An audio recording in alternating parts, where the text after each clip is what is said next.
Hello everyone, welcome to learn IQ. आज हम UGC NET paper 2 political science का unit 1 का चैप्टर 2 कर रहे हैं, जो है समानता यानी इक्वालिटी। तो सबसे पहले हम जानते हैं कि समानता का मतलब क्या होता है। समानता का मतलब है समाज में किसी के साथ भेदभाव का ना होना और सबको आगे बढ़ने के लिए एक जैसे अवसर मिलना। जैसा कि आप स्क्रीन पे देख रहे हैं, उदारवादियों के अनुसार समानता वैधानिक होती है, अर्थात व्यक्ति कानून व नियमों के समक्ष समान माने जाएंगे। बेसिकली उदारवादी कानूनी समानता की बात करते हैं। लॉक के अनुसार प्रकृति ने सभी मनुष्य को समान व स्वतंत्र पैदा किया है। कोई व्यक्ति किसी दूसरे व्यक्ति के जीवन, स्वास्थ्य, स्वतंत्रता, संपत्ति को क्षति नहीं पहुंचा सकता है। इसी प्रकार अमेरिकी स्वतंत्रता घोषणा पत्र में कहा गया है कि सभी लोग जन्म से समान होते हैं और निर्माता ने सभी मनुष्यों को समान अधिकार दिया है। वर्ष 1789 में फ्रांसीसी क्रांति के घोषणा पत्र में कहा गया कि मर्यादा और अधिकारों में सभी लोग जन्म से स्वतंत्र एवं समान हैं। इसी प्रकार मार्क्सवादियों एवं समाजवादियों ने तात्विक समानता पर बल दिया, जिसमें उन्होंने बात की रोजगार, अधिकारों की, संपत्तियों की के समानता पूर्ण वितरण एवं राज्य के नियंत्रण पर बल देने की बात करते हैं। अभी हम देखते हैं कि कैसे समय के अनुसार जो है समानता की अवधारणा में बदलाव हुआ। सबसे पहले हम ये देखते हैं कि जो समानता है ना, वो एक आधुनिक युग की देन है, एक आधुनिक कंसेप्ट है, एक आधुनिक संकल्पना है। ये विचार हमें पहले के समय में देखने को नहीं मिलता था। आधुनिक युग में समानता की संकल्पना को केंद्रीय बनाने का श्रेय रूसों को दिया जाता है। अभी हम देख रहे हैं कि मार्क्सवादियों एवं समाजवादियों ने तात्विक समानता पर जो बल दिया है। तात्विक का मतलब क्या होता है? तात्विक का मतलब होता है तात्विक समानता यानी सब्सटेंटिव इक्वालिटी। ये केवल कहने वाली समानता नहीं है, इसका मतलब है कि समाज में ऐसी परिस्थितियां पैदा करना जहां लोग वास्तव में समान हो सके। जैसे हम एक उदाहरण देकर समझे, जैसे यदि एक दौर में एक स्वस्थ व्यक्ति और एक दिव्यांग व्यक्ति को खड़ा कर दिया जाए तो कागजों पर तो समान है वो एक साथ, लेकिन असल में वो समान नहीं है। तात्विक समानता यही कहती है कि यदि दिव्यांग व्यक्ति को खास सुविधाएं दी जाए ताकि वह भी बराबरी से मुकाबला कर सके, तो यहाँ पर मार्क्सवादियों ने इसी प्रकार से तात्विक समानता को समझाने की बात कही है। अगर हम देखें, अभी तक हमने जितने भी पढ़े, यहाँ पर उदारवादियों के द्वारा, लॉक के द्वारा, अमेरिकी स्वतंत्रता घोषणा पत्र में सबने समानता को समझाने की कोशिश की है, जिसका सीधा अर्थ है कि समाज में सभी को समान अधिकार और सम्मान मिले, किसी को भी उसकी जाति, धर्म या अमीर गरीब होने के कारण नीचा ना समझा जाए। तो आगे हम देखते हैं, समानता को लेकर अलग अलग विचारकों के द्वारा अलग अलग बातें की गई हैं। समानता का बेस यहाँ पे मतलब बताया गया, समानता चाहिए से संबंधित संकल्पना है। अर्थात जैसे हम बात करते हैं समानता को कैसे लाया जा सकता है, तो ये सरकार का काम है कि सरकार को ऐसे नियम बनाने चाहिए जिससे भेदभाव खत्म हो और समानता आए। तथ्यात्मक रूप में समानता नहीं होती है। समानता का अर्थ समाज में विशेषाधिकारों एवं विषमताओं को समाप्त करना है। अतः समानता का अर्थ विभेदों का अंत है। कहने का मतलब ये है कि जितने भी प्रकार के भेदभाव हैं उन सब को अगर हम खत्म कर दें तो समानता आ सकती है। यहाँ पे हम देखते हैं कि तथ्यात्मक रूप में समानता क्या बात की गई। तथ्यात्मक रूप में समानता नहीं होती, इसका मतलब क्या है? तथ्यात्मक का मतलब होता है फैक्चुअल या प्राकृतिक रूप से समानता कभी नहीं होती। यह एक सच्चाई है। प्राकृतिक रूप से सभी समान नहीं है, इसको नकारा नहीं जा सकता। जैसे शरीर की बनावट, मानसिक क्षमता, रुचि और मेहनत। यहाँ पे यही कहने की कोशिश की गई है कि तथ्यात्मक रूप में सभी असमान होते हैं। समानता का अर्थ समाज में विशेषाधिकारों एवं विषमताओं को समाप्त करना है। यानी समानता तभी आएगी जब जितने भी प्रकार के विशेषाधिकार हैं, जिसकी वजह से विषमताएं पैदा हुई हैं, उनको तभी खत्म किया जाएगा जब विशेषाधिकारों को, यानी कि जो प्रिविलेजेस दिए जाते हैं सोसाइटी में, वो खत्म होंगी। अतः समानता का अर्थ विभेदों का अंत है, परंतु समानता का आशय प्रत्येक प्रकार के विभेदों की समाप्ति नहीं, बल्कि अतार्किक विभेदों की की अतार्किक विभेदों की समाप्ति है। अतार्किक विभेदों का मतलब क्या है? जैसे लिंग, जाति एवं धर्म के आधार पर किए गए भेदभाव से है। अतः समानता का अर्थ उन विषमताओं को हटाना है जो समाज द्वारा निर्मित है, न कि प्राकृतिक विषमताओं का अंत करना। यानी ऐसी विषमताएं, ऐसे भेदभाव जो समाज के द्वारा बनाए गए हैं, न कि प्राकृतिक रूप से। जैसे अगर कोई शारीरिक रूप से क्या बोलते हैं, शारीरिक रूप से अलग है, तो उस विषमता को खत्म नहीं किया जा सकता है। लेकिन अमीर गरीब जो कि समाज के द्वारा बनाई गई विषमताएं हैं, ऊंच नीच, ये समाज के द्वारा बनाई गई विषमताएं हैं, इनको खत्म करना, इनका अंत करना ही समानता कहलाता है। आगे हम देख रहे हैं कि समानता का आशय सभी के साथ समान व्यवहार नहीं है। समानता का आशय सभी के साथ समान व्यवहार नहीं है। इसका क्या मतलब? इसका मतलब है समानता का आशय समान लोगों के साथ समान व्यवहार करना एवं असमान लोगों के साथ असमान व्यवहार करना समानता है। जैसे अभी हम समझते हैं कि सभी के साथ समान व्यवहार नहीं। इसका क्या मतलब है? इसका बेसिक मतलब है विशेष जरूरतों का सम्मान। जैसे दिव्यांग व्यक्ति के लिए, अब एग्जाम्पल देकर समझा रही हूँ, दिव्यांग व्यक्ति के लिए बस में अलग सीट या रैंप बनाया जाता है, न कि उसके साथ भेदभाव करने के लिए, उसके साथ भेदभाव ना हो इसी के लिए, पिछड़ों को आगे लाने के लिए। जैसे जो लोग इतिहास में पीछे छूट गए हैं उन्हें कुछ अतिरिक्त लाभ, जैसे हम आज के समय में देखते हैं, स्कॉलरशिप मिलती है, आरक्षण दिए जाते हैं, रिजर्वेशन की पॉलिसी बनाई गई है, देकर दूसरों के बराबर लाने की कोशिश की जाती है, और इसे ही सकारात्मक भेदभाव या फिर पॉजिटिव डिस्क्रिमिनेशन कहते हैं। अतः समानता का समकालीन युग में सबसे सटीक अर्थ अवसर की समानता है। सिंपल मतलब है कि अपॉर्चुनिटी सबको मिलनी चाहिए, चाहे उसका रिजल्ट कुछ भी रहे। लास्की कहते हैं, समाज में कोई व्यक्ति इतना ऊंचा ना हो पाए कि पड़ोसी अपनी नागरिकता और स्थिति में स्वतः को ही हीन समझे। विभिन्न विचारकों के अनुसार समानता की संकल्पना दी गई है। जैसे कि हम देख रहे हैं 20वीं शताब्दी में समानता के सबसे बड़े समर्थक R.H. टोनी माने जाते हैं। इन्होंने बहुत सारी बुक्स लिखी हैं, जैसे इक्वालिटी, जो कि 1931 में लिखी गई, उनकी रचना है। द एक्विजिटिव सोसाइटी, जो कि 1920 में लिखी गई है। इसी प्रकार religion and the rise of capitalism 1926 में लिखी गई है। एजुकेशन द सोशलिस्ट पॉलिसी 1924 में लिखी गई है। तो यहाँ पर हम जो इम्पॉर्टेंट विचारक हैं, जो थिंकर्स हैं, उनसे रिलेटेड जो बुक्स हैं, वो वहाँ से बहुत ज़्यादा क्वेश्चंस पूछे जाते हैं। तो यहाँ पर जो R.H. टोनी हैं, उनकी कुछ बुक्स दी गई हैं जो कि क्रोनोलॉजी में हैं। क्रोनोलॉजी से रिलेटेड क्वेश्चन भी पूछे जाते हैं, तो ये आपको अच्छे से लर्न करना है। हॉब्स के लेखन के दौरान इंग्लैंड में समानता के लिए 2 समानांतर आंदोलन चल रहे हैं, जैसे लेवलर्स और डिगर्स। लेवलर्स जो है बेसिकली वो किस प्रकार की समानता की बात करते हैं, वो राजनीतिक समानता के समर्थक हैं, जबकि डिगर्स जो हैं वो आर्थिक समानता के समर्थक हैं। लॉक के विचारों में नैतिक समानता की संकल्पना अंतर्निहित है।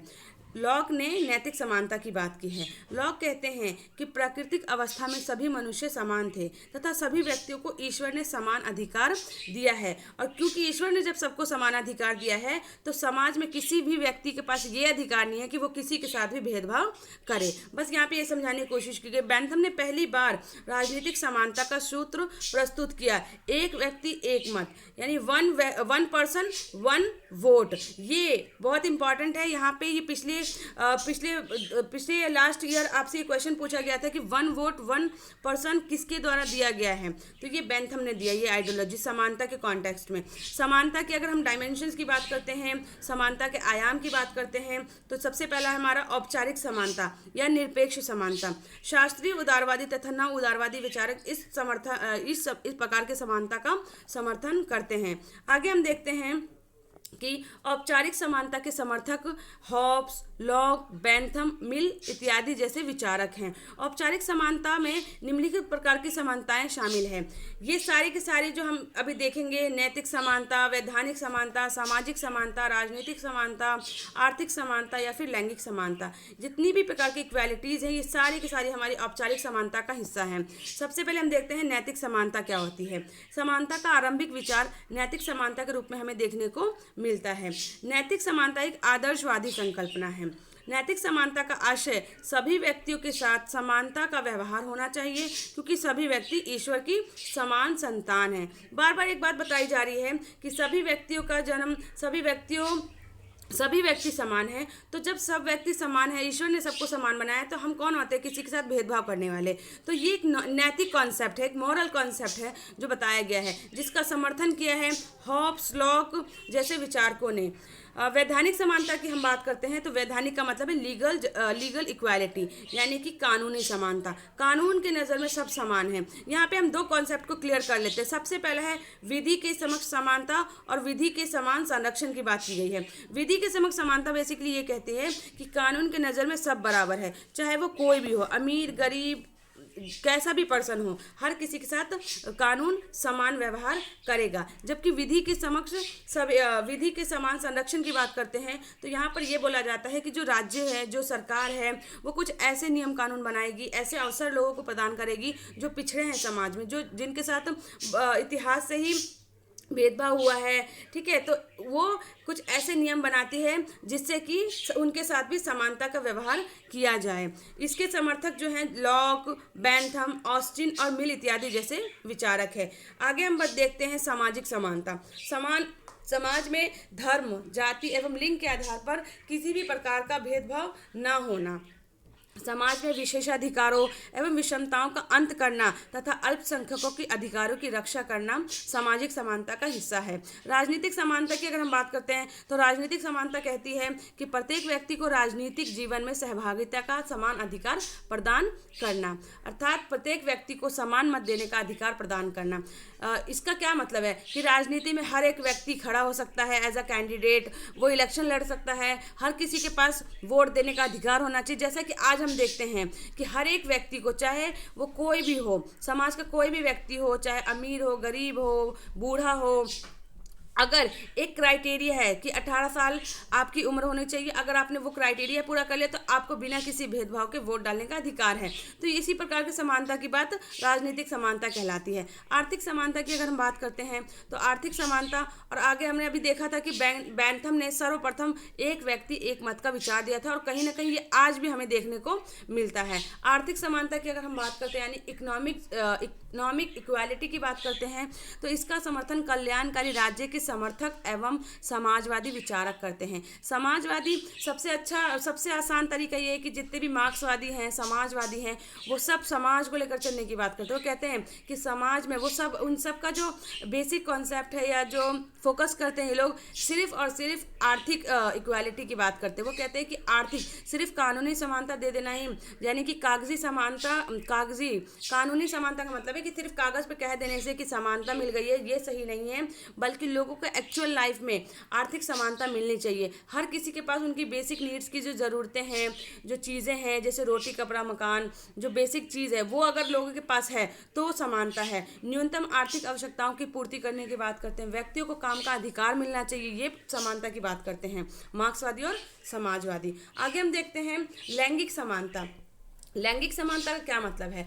पितृ सत्तात्मक सत्ता की समाप्ति करना, यानी लिंग के आधार पर किसी भी प्रकार का भेदभाव ना करना, निजी एवं सार्वजनिक जीवन में विभेद की समाप्ति, महिलाओं के घरेलू कार्यों का महत्व स्वीकार करना। ब्रिटेन के वे विचारक जो समाजवादी सुझाव रखते हैं उनमें रिचर्ड टोनी, जॉर्ज ऑरवेल एवं रिचर्ड टिटमस प्रमुख थे। ये बेसिकली ये हमें अलग अलग प्रकार के डायमेंशन दिए गए हैं समानता के। तो यहाँ से भी आपकी ज़्यादातर क्वेश्चन पूछे जाते हैं कि राजनीतिक समानता क्या होती है, राजनीतिक समानता किसके द्वारा दी गई है, आर्थिक समानता को कौन से विचारक हैं या कौन सी विचारधारा है जो समर्थन करती है। लैंगिक समानता को लेकर बात करते हैं सबसे। और आगे हम देखते हैं जहाँ तक ज़्यादातर क्वेश्चन पूछे जाते हैं, जैसे अवसर की समानता। ये बेसिकली ये आइडिया क्या कहता है? अवसर यानी अपॉर्चुनिटी, ये समानता सर्वस्वीकृत आधुनिक रूप में हमें दी गई है। ये आधुनिक आइडिया है, आज के समय का विचार है, जो कहती है कि सबको अवसर मिलने चाहिए, चाहे वो सोसाइटी का कोई भी हो, सबसे अंतिम व्यक्ति भी, उसको भी अपॉर्चुनिटी मिलनी चाहिए, चाहे उसका रिजल्ट कुछ भी रहे, उसका परिणाम कुछ भी निकले, लेकिन जब तक लोगों को अपॉर्चुनिटी नहीं मिलेगी वो अपने अंदर छुपी हुई कलाकार को, अपने अंदर छुपे क्षमता को नहीं दिखा पाएगा। तो यही बात समानता, अवसर की समानता में बताते हैं। अवसर की समानता का मतलब समानों के साथ समान व्यवहार तथा असमानों के साथ असमान व्यवहार से है। ये मैं आपको पहले समझा देती हूँ कि समानों के साथ समान व्यवहार एवं असमानों के साथ असमान व्यवहार का क्या मतलब है। देखते हैं हम उदाहरण से। तो चलिए समझते हैं। समानों के साथ समान व्यवहार यानी इक्वल ट्रीटमेंट फॉर इक्वल्स। इसका मतलब है कि अगर दो लोगों की योग्यता और स्थिति एक जैसी है तो उनके बीच कोई भेदभाव नहीं होना चाहिए। जैसे समान कार्य समान वेतन। यदि एक ही ऑफिस में दो लोग एक ही पद पर हैं, सपोज कि एक ऑफिस है उसमें दो लोग काम कर रहे हैं या और भी लोग हैं, तो दो लोग एक ही पद पर हैं और 8 घंटे काम करते हैं, तो दोनों को बिल्कुल बराबर सैलरी मिलनी चाहिए। जैसे इसी प्रकार हम देखते हैं वोट का अधिकार। भारत में हम सभी को पता है कि भारत में 18 साल से ऊपर का हर नागरिक, चाहे वह अमीर हो, गरीब हो, पुरुष हो या महिला हो, एक वोट देने का अधिकार रखता है। इसी प्रकार हम और देखते हैं परीक्षा के नियम की अगर हम बात करते हैं तो बोर्ड परीक्षा में सभी छात्रों को एक जैसा प्रश्न पत्र और एक जैसा समय मिलता है। तो यही बेसिकली समानों के साथ समान व्यवहार का उदाहरण है। अगर इसी प्रकार हम देखें असमानों के साथ असमान व्यवहार यानी अनइक्वल ट्रीटमेंट फॉर अनइक्वल्स। इसका मतलब क्या है? इसका मतलब है कि जो लोग पहले से ही पिछड़े हुए हैं या विशेष स्थिति में हैं, उन्हें दूसरों के बराबर लाने के लिए प्रयास करना, उनको सुविधाएं देना। जैसे हम देखते हैं हमारे आसपास हम सभी ये सब देखते हैं कि बस या ट्रेन में जो सीटें होती हैं, जैसे सार्वजनिक बसों में महिलाओं या बुजुर्गों के लिए सीटें आरक्षित की जाती हैं। एक स्वस्थ युवा और एक बुजुर्ग की शारीरिक क्षमता अलग है, असमान है, इसलिए बुजुर्गों को सीट देना न्याय है, ये अच्छा है। ये बेसिकली असमानों के साथ असमान का उदाहरण है। आगे हम देखते हैं क्या बोला जा रहा है। अवसर की समानता का मूल अभिप्राय आरंभिक स्थिति में या मूल रूप में समानता लाना है, प्रत्येक स्थिति में नहीं। प्रत्येक स्थिति का क्या मतलब है? यहाँ पर देखते हैं। यहाँ पर अवसर की समानता का मूल अभिप्राय आरंभिक स्थिति यानी स्टार्टिंग पॉइंट की बात की जा रही है। मैं आपको एक एग्जांपल देकर समझाती हूँ कि जैसे कोई दौड़ स्टार्ट हो रही है, कोई रेस हो रही है, जहाँ पे बहुत सारे बच्चे जो है एक लाइन में खड़े हुए हैं। तो यहाँ पर क्या दिखाया जा रहा है कि मौके जो है सबको एक जैसे मिल रहे हैं, लेकिन ये ज़रूरी नहीं है कि उसका परिणाम भी एक जैसा हो, सब एक साथ ही लाइन को फिनिश करें। तो यहाँ पर बेसिकली यही बोला गया है, लेकिन ये भी ज़रूरी है, समानता लानी है तो सबको मौके मिलने भी चाहिए, ये बताने की कोशिश की गई है। डॉर्किन ने अवसर की समानता की बात की है। अवसर की समानता को संसाधनों की समानता के रूप में व्यक्त किया है, यानी कि संसाधन जो है हमारे पास, जो रिसोर्सेज अवेलेबल है, वो उसकी भी अवसर जो है सबको मिलने चाहिए ताकि लोग समान हो सके। एक जैसी सब संसाधनों का बंटवारा सबके पास, सब मतलब संसाधन सब तक पहुंचने चाहिए। डॉर्किन के अनुसार आरंभिक स्थिति में लोगों को समान संसाधन दिए जाएंगे, उसका परिणाम क्या होगा ये बाद में पता चलेगा, लेकिन संसाधन मिलेंगे तभी वो उस मौके का इस्तेमाल कर पाएंगे, यानी मौका मिलना ज़रूरी है। परंतु डार्किन जो है वो शारीरिक रूप से विकलांग लोगों को अन्य लोगों से अधिक सुविधाएं प्रदान करने का समर्थन करते हैं, जिसे डॉर्किन ने पेंशन योजना का नाम दिया है। यानी ये कहने की कोशिश की गई है कि जो दूसरे लोग जिनको वाकई में ज़रूरत है उनको सुविधाएं ज़्यादा मिलनी चाहिए बाकी लोगों के मुकाबले, ताकि वो भी समाज में जो जिनकी वजह से उनको असमान माना जा रहा है वो अपने आप को समानता की लाइन में खड़ा कर सके। डॉर्किन ने एक किताब लिखी है टेकिंग राइट्स सीरियसली 1977 में। इसके अलावा उन्होंने लॉज एम्पायर 1986 में लिखी है, सोवराइन वर्च्यू 2000 में लिखी है। तो ये डॉर्किन की बुक है जिसमें उन्होंने समानता का जो कॉन्सेप्ट है उसके बारे में बताने की कोशिश की है, समानता के बारे में बताया है। जॉन रॉल्स भी अवसर की समानता के समर्थक हैं। रॉल्स कहते हैं अवसर की समानता का मतलब व्यक्तियों को मूलभूत प्राथमिक वस्तुओं को प्रदान करना है, यानी कि मूलभूत वस्तुएं सभी व्यक्ति को मिलनी चाहिए। अवसर की समानता का व्यवहारिक पक्ष, सकारात्मक क्रिया जिसको हम लोग अफर्मेटिव एक्शन बोलते हैं, ये क्या है? ये व्यवस्था अमेरिका में प्रचलित है। ये पूछा जाता है सकारात्मक क्रिया क्या है या समानता का व्यवहारिक पक्ष अफर्मेटिव एक्शन कहाँ से लिया गया है? ये अमेरिका से लिया गया है, जिसके द्वारा अश्वेतों के सामाजिक, आर्थिक एवं शैक्षणिक उत्थान के लिए सरकार विश्वविद्यालयों द्वारा कुछ विशेष उपाय एवं प्रबंध करते हैं। सकारात्मक क्रिया के अंतर्गत अमेरिका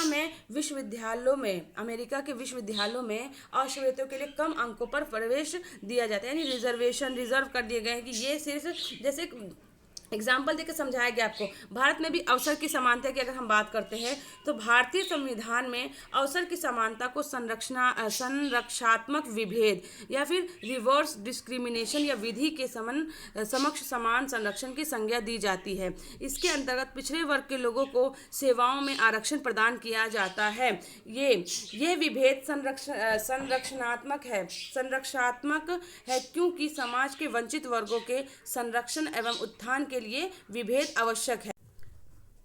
भारत में हम देखते हैं अवसर की समानता।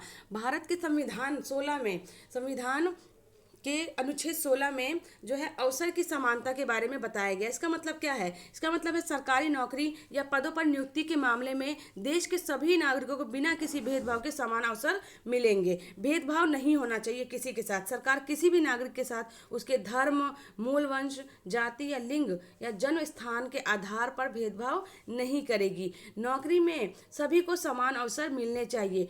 जो उसके योग्य है उसी को मिलना चाहिए, ना कि जो उसे किसी खास प्रभावशाली पृष्ठभूमि से मतलब पृष्ठभूमि वाले व्यक्ति को नहीं मिलना चाहिए। मतलब किसी खास को नहीं, बल्कि सभी व्यक्ति को जो उसके लायक है उनको वो अवसर प्रदान किए जाने चाहिए। अगर मैं बात करती हूँ कि रिवर्स डिस्क्रिमिनेशन क्या होता है, तो जैसे हम देखते हैं कि भारत में आरक्षण की पॉलिसी है। SC ST OBC जो ऐतिहासिक रूप से पिछड़े रहे हैं उनको मिलता है, ताकि समाज में समानता बनाई जा सके। तो यहाँ पर इसी को बोला गया रिवर्स डिस्क्रिमिनेशन। उनके साथ भेदभाव ना हो, उनको भी समानता मिले, उसके बारे में बताया गया है ये विभेद। इसके बाद हम देखते हैं परिणामों की समानता या परिस्थितियों की समानता। परिणामों की समानता का समर्थन मार्क्सवादी विचारक करते हैं। परिणामों की समानता का आशय सभी व्यक्तियों की आर्थिक स्थिति को समान बना देना है। परिणामों की समानता के अंतर्गत मार्क्सवादियों ने समाज से सामाजिक एवं आर्थिक विषमता को पूर्ण रूप से समान करने की बात कही है। पूंजीवादी व्यवस्था की समाप्ति के बाद ही वास्तविक समानता स्थापित होगी। बेसिकली जो ये मार्क्सवादी हैं वो परिणामों की समानता की बात करते हैं। मार्क्सवादी यहाँ पे ये कहते हैं ना कि हमारे पास जितने भी संसाधन हैं वो जो कुछ लोगों के हाथों में एक तरीके से नियंत्रित हो गए हैं। कुछ लोगों जैसे निजी संपत्ति कुछ लोगों के पास है, प्राइवेट प्रॉपर्टी, तो ये उसको ख़त्म करना, वो जो भेदभाव क्रिएट करे समाज में, ठीक है, संसाधनों पर कुछ लोगों का जो नियंत्रण है वो ख़त्म होना चाहिए और उस संसाधन पर पूरे समाज का नियंत्रण होना चाहिए। वो संसाधन समाज के सभी लोगों को, समाज के कोने कोने में रहने वाले, हिस्से में रहने वाले लोगों को मिलने चाहिए, तभी असली वास्तविक समानता जो है स्थापित होगी। बेसिकली यहाँ पर वही बोला गया है, परिणामों की समानता, यानी संसाधन सबको मिलने चाहिए, तभी जो है सभी लोग उस संसाधन का इस्तेमाल करके अपना विकास करेंगे, समानता स्थापित करेंगे। परिणामों की संकल्पना के इसी आधार पर कई मतलब हम देखते हैं कि आलोचना की गई है। जैसे मिलोवन जिलॉस के द्वारा, जिन्होंने किताब लिखी है द न्यू क्लास 1957 में, उन्होंने क्या कहा है कि समाजवादी समाज में समानता केवल एक दिखावा है। वास्तविक रूप में पार्टी के मुट्ठी भर पदाधिकारियों ने व्यवस्था पर नियंत्रण कर रखा है। जेम्स बर्नहम ने अपनी किताब द मैनेजेरियल रिवॉल्यूशन 1941 में लिखी थी। इसमें उन्होंने प्रबंधकीय क्रांति की चर्चा करते हुए आधुनिक समाज को उत्तर औद्योगिक समाज की संज्ञा दी है। उनके अनुसार आधुनिक समाज में व्यवसायी और तकनीकी विशेषज्ञ महत्वपूर्ण भूमिका का निर्वाह कर रहे हैं। इसलिए ना तो पूंजीवादी प्रधान है और ना ही सर्वहारा वर्ग प्रधान है। यहाँ पर ये बताने की कोशिश की, इन्होंने आलोचना की है। जैसा कि ऊपर हमने देखा कि जो मार्क्सवादी है वो परिणामों की समानता की बात करते हैं। वो कहते हैं कि निजी संपत्ति को खत्म किया जाना चाहिए। वो कहते हैं जो संसाधन हमारे पास हैं वो सब तक पहुँचने चाहिए, तभी समाज में वास्तविक समानता स्थापित होगी। जबकि जो ये मिलोवन जिलॉस जी हैं, जिन्होंने अपनी किताब लिखी थी द न्यू क्लास, उसमें वो बोलते हैं कि समाजवादी समाज में समानता केवल एक दिखावा है। एक्चुअली में असलियत में ऐसा कुछ भी नहीं है। प्रबंधकीय क्रांति की चर्चा करते हैं। वो कहते हैं, इसके अलावा जेम्स बर्नहम हैं, उन्होंने भी अपनी किताब में जो समाजवादी हैं उनकी आलोचना की है।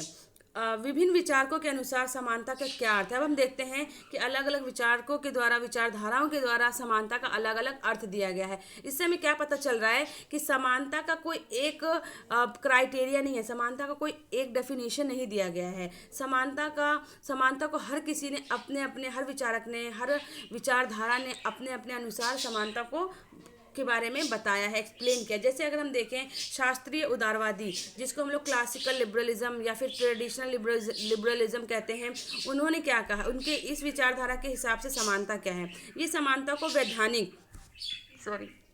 ये समानता को वैधानिक या औपचारिक या राजनीतिक समानता के रूप में स्वीकार करते हैं। ये कहते हैं, ये सीधा कहते हैं कानूनी समानता की बात करते हैं कि कानून अगर है तभी हम समान हैं, मतलब समानता लाई जा सकती है। मार्क्सवादी क्या कहते हैं, ये समानता को परिणामों की समानता या परिस्थितियों की समानता के रूप में स्वीकार करते हैं। ये मूल रूप से समानता को आर्थिक समानता के रूप में मानते हैं। इनके अनुसार आर्थिक समानता के अभाव में राजनीतिक और वैधानिक समानता निरर्थक है। ये क्या कहते हैं बेसिकली कि आर्थिक जब तक अगर मतलब राजनीतिक और वैधानिक यानी कानूनी समानता या राजनीतिक समानता दे देने से सच्ची समानता नहीं आएगी, आर्थिक समानता आना ज़रूरी है। यानी हर किसी के पास संसाधनों तक सबकी पहुंच होनी चाहिए, सबके पास संसाधन होने चाहिए, अपनी बेसिक नीड्स को पूरा करने के संसाधन होने चाहिए, तभी सच्ची समानता स्थापित होगी। सिर्फ ये कहना कि हमारे पास कानूनी समानता है, सब समान है कानून की नज़र में, हमारे पास वोट देने का अधिकार है, लेकिन अगर जब तक हमारे पास बेसिक नीड नहीं है, हमारे पास ज़रूरत की बेसिक चीज़ें नहीं हैं, हमारे पास रोटी कपड़ा मकान अपनी ज़रूरतें पूरी नहीं कर पा रहे हैं, अगर कोई गरीब व्यक्ति है समाज का, तो उसके लिए राजनीतिक और वैधानिक समानता निरर्थक है। इस प्रकार की समानता का होने का कोई मतलब नहीं बनता, ये समझाने की कोशिश की गई है। सकारात्मक उदारवादी या कल्याणकारी राज्य के समर्थक की अगर हम बात करते हैं तो ये क्या कहते हैं, इनके अनुसार समानता का आशय अवसर की समानता से है। ये फिर से वही कहते हैं कि सबको अपॉर्चुनिटी मिलनी चाहिए, सबको अवसर मिलने चाहिए। अवसर की समानता के अंतर्गत वैधानिक समानता भी आती है, आर्थिक समानता भी आती है और राजनीतिक समानता भी आ जाती है। समानता की समुदायवादी संकल्पना, वॉल्जर ने जटिल समानता यानी कॉम्प्लेक्स इक्वालिटी का कॉन्सेप्ट दिया है, और ये बहुत ही इंपॉर्टेंट है क्योंकि ये बहुत बार क्वेश्चन ये वाले पूछे गए कि सिंपल क्वेश्चन पूछे गए इस समानता के टॉपिक से कि कॉम्प्लेक्स इक्वालिटी का कॉन्सेप्ट किनके द्वारा दिया गया है। तो यहाँ पर हमने देखा कि वॉल्जर ने जटिल कॉम्प्लेक्स यानी कि कॉम्प्लेक्स इक्वालिटी का कॉन्सेप्ट दिया है। इसके अनुसार बेसिकली कॉम्प्लेक्स इक्वालिटी क्या है, इनके अनुसार समाज में मूलभूत वस्तुओं के वितरण के भिन्न मानदंड होने चाहिए जैसे प्रत्येक समाज के लिए एक समान वस्तुएं उपयोगी नहीं होती है। इनके अनुसार सभी व्यक्तियों को समान मूलभूत सुविधाएं प्राप्त होनी चाहिए, परंतु प्रत्येक क्षेत्र में समानता संभव नहीं है। चार्ल्स टेलर भी समुदायवादी हैं। इनकी किताब की रचना या किताब है सोर्सेस ऑफ द सेल्फ, जो कि 1989 में लिखी गई है। अगर हम बात करते हैं कि अगर हम एग्जाम्पल देके मैं समझाऊं कि एक कॉम्प्लेक्स इक्वालिटी का क्या मतलब होता है, जैसे मैं बोलूं कि समाज में अलग अलग जो है लोग हैं, अलग अलग लोग हैं जिनके साथ कुछ लोग जो है बहुत अलग हैं और कुछ लोग अमीर हैं, कुछ लोग गरीब हैं। तो जो गरीब हैं उनको वो ज़्यादा सुविधाएं मिलनी चाहिए जिससे कि उनकी भी समाज में स्थिति जो है वो सुधरे और उनको भी बराबरी पे आने का मौका मिले। समानता की नारीवादी संकल्पना की अगर हम बात करते हैं, उदारवादी नारीवादी सार्वजनिक क्षेत्र में समानता के समर्थक हैं। समान राजनीतिक अधिकार एवं शिक्षा अधिकार के समर्थक उदारवादी नारीवादी करते हैं।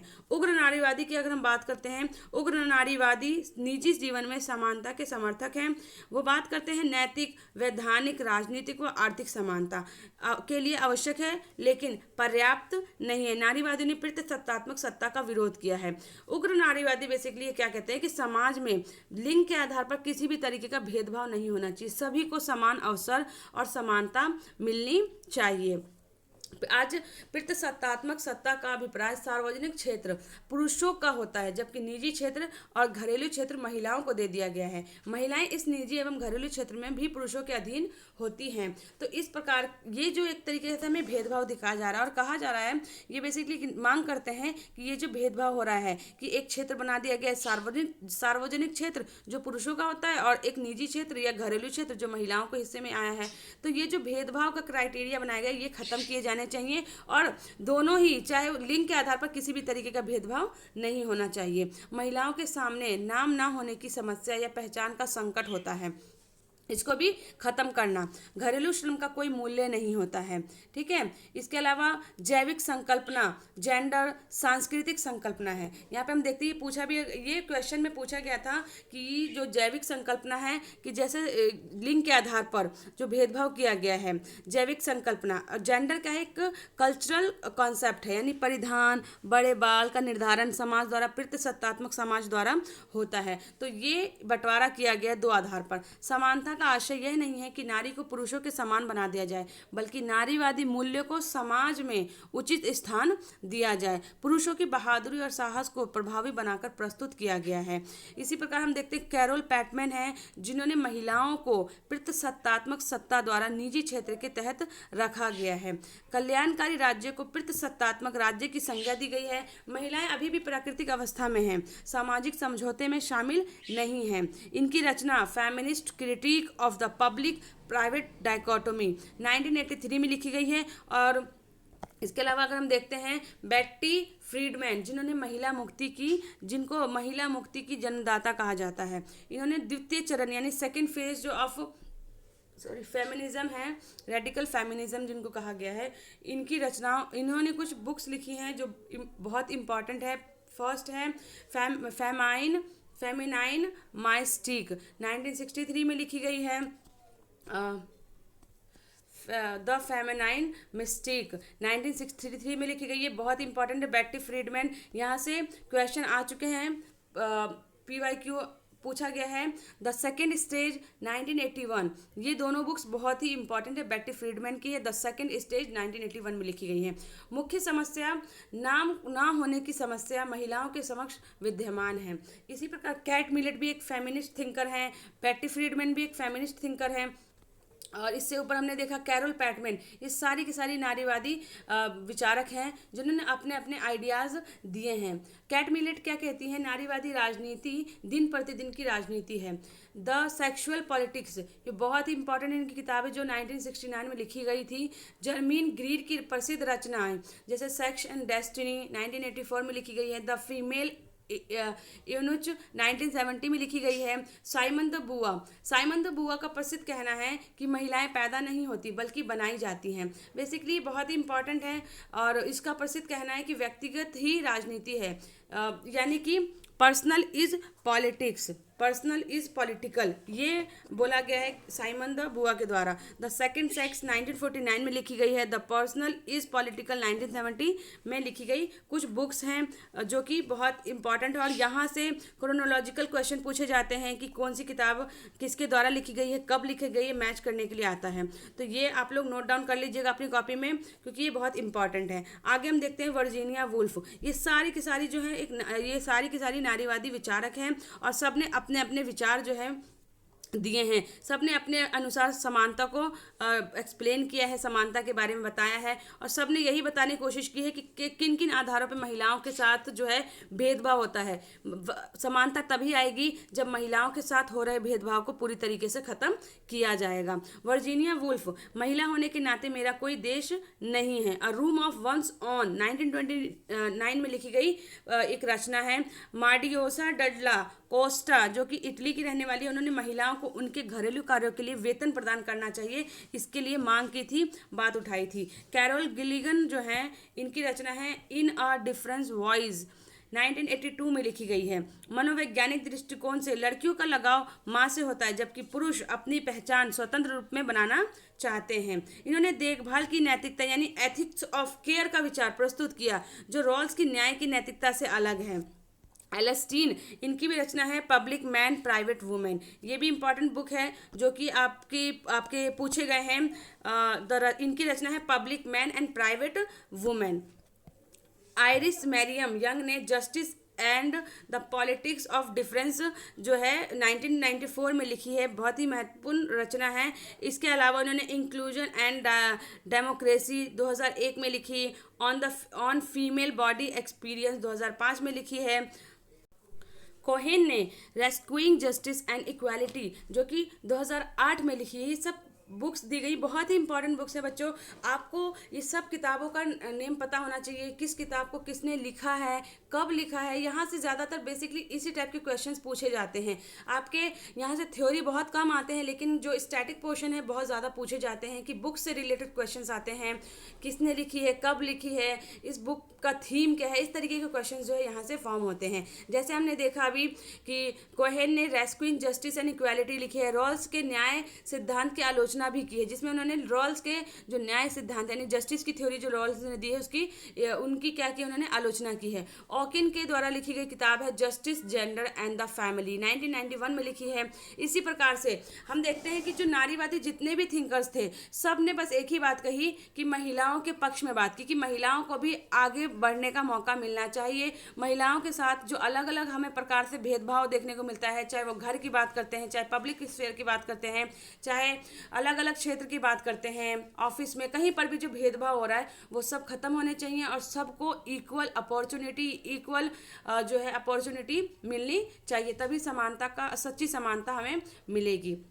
आगे हम देखते हैं बहुसंस्कृतिवाद दी समानता की संकल्पना। बेसिकली मल्टी कल्चरल एस्पेक्ट से हम इक्वालिटी की बात करते हैं, जिसमें आते हैं सबसे पहले भिक्खु पारिक एवं किमलिका। इनके सबसे इम्पॉर्टेंट थिंकर माने जाते हैं, जिन्होंने विषमता केवल आर्थिक नहीं होती बल्कि सांस्कृतिक भी होती है। जिन्होंने कहा कि विषमता यानी जो विषमता है, जो भेदभाव है, केवल आर्थिक आधारों पर नहीं होती है बल्कि सांस्कृतिक आधार पर भी होती है, यानी कल्चरल लेवल पे भी हमें भेदभाव देखने को मिलता है। कल्चरल बेसिकली हम कल्चर से हम क्या समझते हैं, कल्चर का मतलब है रहन सहन, खान पान, हमारी बोलचाल, हमारी भाषा, इन सब के बारे में बात करते हैं।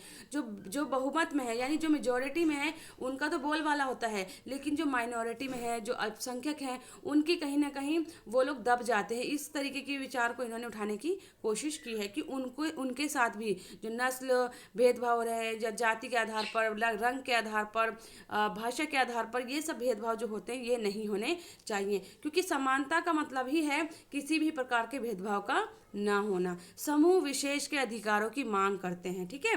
पहचान की राजनीति का समर्थन करते हैं। किमलिका कहती हैं विभेदीकृत नागरिकता, यानी उन्होंने बात की है डिफरेंशिएटेड सिटीजनशिप की, जहां प्रत्येक समूह की विभिन्न विशिष्ट आवश्यकताएं एवं लक्ष्य होते हैं। जहां पे वो बात करती हैं कि समाज में, एक सोसाइटी में अलग अलग समूह के लोग रहते हैं, ठीक है, उनके साथ भी समानता होनी चाहिए, उन सभी की आवश्यकताओं का ध्यान रखा जाना चाहिए। अल्पसंख्यकों को भी समाज में आत्मसम्मान प्राप्त होना चाहिए। अल्पसंख्यक भी, इनका मानना है कि अल्पसंख्यक भी ऑफकोर्स अल्पसंख्यक यानी जो माइनॉरिटी में है वो भी समाज का हिस्सा है, तो उनके साथ भेदभाव क्यों हो रहा है, उनके साथ भी समानता की जानी चाहिए। किमलिका के अनुसार अल्पसंख्यकों की सांस्कृतिक पहचान बनाए रखने पर विशेष बल दिया जाना चाहिए। मैरियम यंग के अनुसार विभेद की राजनीति, तो यहाँ पे जैसे हमने देखा, यहाँ से डायरेक्ट क्वेश्चन पूछे जाते हैं, जैसे डिफरेंशिएटेड सिटीजनशिप का कॉन्सेप्ट किनके द्वारा दिया गया, तो किमलिका के द्वारा दिया गया है। या फिर बहुसंस्कृतिवादी समानता की संकल्पना या इनसे रिलेटेड विचारक कौन हैं, तो भिक्खु पारिक हो गए, किमलिका हो गई, इन्होंने ये सारे विचार दिए हैं। पॉलिटिक्स ऑफ डिफरेंस का जो कॉन्सेप्ट है वो किसने दिया है, तो वो मैरियम यंग के द्वारा दिया गया है। ये बेसिकली क्या होता है पॉलिटिक्स ऑफ डिफरेंस, तो यहाँ पे देखते हैं हम अर्थ केवल लोगों को अधिकार प्रदान कर देना नहीं बल्कि उनके प्रति व्याप्त पूर्वाग्रह और विभेद को भी कम करना है, यानी उनके साथ जो हो रहे भेदभाव है उनको खत्म करना ही क्या कहलाता है, पॉलिटिक्स ऑफ डिफरेंस कहलाता है। सामान्यतः ब्रिटिश और अमेरिकी समाजों में एशियाई मूल्यों को हे दृष्टि से देखा जाता है। समानता के विरोधी विचार की अगर हम बात करते हैं तो यहाँ पर अरस्तु ने समानता को प्राकृतिक माना है, अरस्तु ने असमानता को प्राकृतिक माना है, यानी क्या असमानता, कुछ असमानताएं होती है जो कि प्राकृतिक है। लॉर्ड एक्टन के अनुसार समानता की आशा ने, तो ये पूछा जाता है असमानता को प्राकृतिक किसने, मतलब अरस्तु ने असमानता को प्राकृतिक माना है। लॉर्ड एक्टन के अनुसार समानता की आशा ने स्वतंत्रता को निष्फल बना दिया है। टॉकविले ने कहा है समानता का आशय बहुमत की निरंकुशता है। पैरेटो, मोसाका और मिशेल जैसे अभिजनवादियों ने समानता का प्रबल विरोध किया है। यहाँ पर बहुत सारे विचारक हैं जिन्होंने समानता के विरोध में अपने विचार दिए हैं, ठीक है। समकालीन विचारक जैसे क्रिस्टोल बेल ने योग्यता आधारित संकल्पना जस्ट मेरिटोक्रेसी की संकल्पना दी है। उनके अनुसार वर्तमान समाज में भी विषमता व्याप्त है, लेकिन ये विषमता योग्यता कौशल और उपलब्धि के आधार पर हमें देखने को मिलती है। माइकल यंग ने अपनी किताब द राइज ऑफ मेरिटोक्रेसी जो कि 1958 में लिखी है, योग्यता तंत्र की आलोचना की तथा योग्यता आधारित संकल्पना की भी आलोचना की, यानी संकल्पना की आलोचना की। उदारवादी कभी भी परिणामों की समानता की बात नहीं करते। तो जैसा कि हमने देखा अभी कि समानता के विरोधी विचारक का सिंपल मतलब ये यहाँ पे ये है कि ये क्या मानते हैं कि प्रकृति ने ही सबको अलग बनाया है। जैसे किसी के पास ज़्यादा बुद्धि है, किसी के पास कम है, कोई ज़्यादा मेहनती है, कोई कम है। तो जब सब अलग हैं इसलिए सबको एक जैसा बनाना प्रकृति के खिलाफ है। बेसिकली ऐसा नहीं कहा जा सकता। तो इसलिए ये कहीं ना कहीं आलोचना करते, कहते समानता जैसे कुछ विचार होते ही नहीं है। जो समानता की बात कर रहे हैं कि कुछ लोग समाज में असमान है उसको हम समान ले आएंगे। तो अरस्तु हो गए, लॉर्ड एक्टन हो गया, टॉकविले, इन सब ने समानता के विरोध में अपने अपने विचार दिए हैं। तो सारी यहाँ पे मैंने आपको ये पूरा चैप्टर समानता का जो चैप्टर है उसको मैंने अच्छे से एक्सप्लेन कर दिया है। और अगर आपको इससे संबंधित कोई भी यहाँ पे आप एक बार सब लोग रीड करना, कोई भी ऐसे शब्द हैं, कोई ऐसी लाइन है जो आपको समझ में नहीं आई हो तो आप मुझसे कमेंट में पूछ सकते हैं। मैं आपको उसको एक्सप्लेन कर दूंगी आने वाली अपकमिंग क्लासेस में। तो साथियों, आज हमने यूनिट 1 पॉलिटिकल थ्योरी के अंतर्गत इक्वालिटी यानी समानता के उन सभी आयामों को समझा जो आपके यूजीसी नेट एग्जाम के लिए बेहद ज़रूरी हैं। हमने देखा कि कैसे समानता केवल एक जैसा व्यवहार नहीं बल्कि ये complex equality, equality of outcome, proportional equality जैसे गहरे सिद्धांतों से जुड़ी है। उम्मीद है कि लर्न IQ के इस सेशन से आपके कॉन्सेप्ट क्लियर हुए होंगे। याद रखिएगा, पॉलिटिकल साइंस में समानता का मतलब सिर्फ भेदभाव का अंत नहीं बल्कि मानवीय गरिमा का स्थापना है। तो अगले लेक्चर में हम यूनिट 1 के इसी प्रकार के टॉपिक को इसी तरह आसान भाषा में डिकोड करेंगे, समझेंगे। अगर आपको कोई भी सवाल हो तो नीचे कमेंट सेक्शन में जरूर पूछें। लर्न IQ से जुड़े रहने के लिए चैनल को सब्सक्राइब करें, शेयर करें अपने दोस्तों के साथ और तैयारी को मजबूत बनाएं। पढ़ते रहिए, आगे बढ़ते रहिए। Thank you.